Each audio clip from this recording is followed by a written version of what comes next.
Welcome back to SB Nation. There is an issue that's still very much alive, and it looks like it's going to be a disaster for the NFL's PR. That's, of course, the bounty scandal, and here to talk to us about it is the man who always has an opinion, Bomani Jones. What's up? Doing all right, Aaron. How are you? I don't even know where to begin on this thing. I know you have a very strong opinion about it.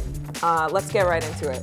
Well, here's the one thing I think we all need to remember before we get so excited about the idea that people are going to risk $50,000 fines to make $1,500, right? Most of these dudes playing football, really enjoy hitting people very hard. And they kind of trained in the game where if somebody gets hurt, that's just the facts of life.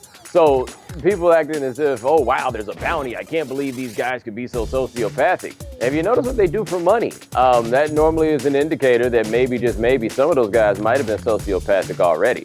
Past that, I think everybody's missing the point. Okay, if there's a bounty game going on, okay, cool. The coach is involved. That's a little bit weird. Yeah. Yeah, that's a little weird. No one's going to deny that part. But the fact that outside people are putting money in, you always have to ask the question, how are they getting their money out?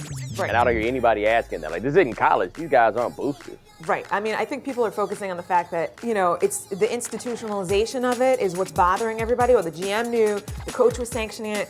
But my question to, my friends who played football was like, wait a second, isn't that part of the game? Your job as a linebacker is to go out there and hit the guy as hard as you possibly can. If he happens to get hurt, all right. But if there's a player on the field that you happen to know what his injury report is, you might go for his ankle if his ankle's messed up, right? I don't think that there's anything wrong with that. Yeah, and I think that makes people uncomfortable, just the thought. But if we want to get all high-minded and philosophical, we can ask this one. What's the difference between a 6'3", 245-pound man that runs a 4.6 hitting somebody as hard as he possibly can versus trying to hurt somebody? If a dude that size is really hitting somebody as hard as he possibly can, I think he recognizes there's a possibility that this other cat might get hurt. Okay, well, if that's how those guys are, that's fine. But as long as we're not talking about guys going out of their way to make illegal hits, then I don't think we're really talking about them. Right, but I think the question is, are they more incentivized to make illegal hits or questionable hits or do something in the pileup that they shouldn't necessarily be doing if there's a bounty of any type involved, whether it's $1,000 or not?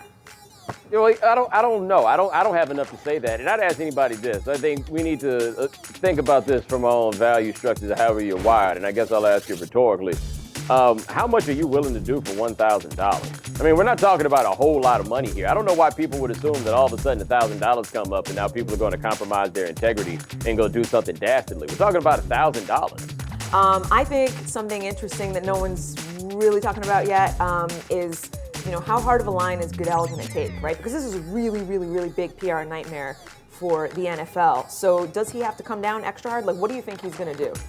Oh, they're going to beat on the Saints like mules. I think you're going to see lots of draft picks get taken away. You're going to see some sort of financial penalty. The question is going to be how the fallout affects Mickey Loomis and Sean Payton, the general manager and the head coach. This isn't the first time that Mickey Loomis has been accused of being in a situation that involves some sort of lying to his boss. And that's the big one on this, is that he apparently was ordered to shut the system down, and he did not shut the system down. These people who are outside the pod are sending emails directly to Sean Payton. That, I think, is going to be interesting for what Tom Benson ultimately makes the decision to do. But Gregg Williams, I'd be surprised to see Gregg Williams as a high-ranking official in the NFL ever again. As a defensive coordinator again, probably not. Then past that, the Saints are going to get it. Let's not forget that this investigation came up in 2009, I believe it was, and everybody said, no, there's nothing going on. You don't get to act like that with Roger Goodell. Right. Well, something's going to fly, that's for sure. Thank you, Bomani, for your opinion as always. And be sure, guys, on Thursdays to check out Bomani and Jones. You don't want to miss it. Everybody better check it out. And remember, stay tuned, subscribe to SB Nation. Get at us. We're both on Twitter, Bomani_Jones, at Aaron Sharoni. We want to hear from you. See you later, guys.